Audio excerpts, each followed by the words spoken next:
2 Corinthians chapter 12 is a strong testimony of humility before God. In this chapter, Paul starts by talking about this amazing spiritual experience he's had, a vision so powerful that he could boast about it.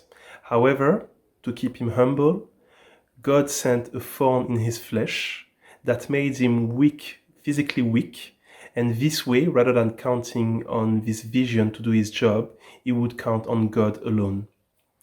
In verse 9 to 10, God says, "My grace is sufficient for you, for my power is made perfect in weakness." And to go along with that, Paul says, "For when I am weak, then I am strong."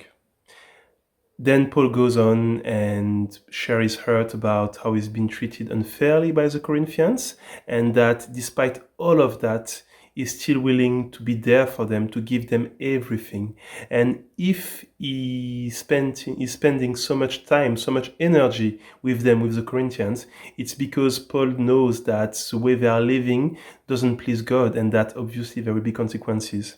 In verse 21, he says, "I am afraid that when I come again, my God will humble me before you, and I will be grieved over many who have sinned earlier and have not repented of the impurity, sexual sin, and debauchery in which they have indulged." So, by reading this, I am reminded that, well, first of all, there is strength in weakness indeed, in our weaknesses through God. And also, even though we can be,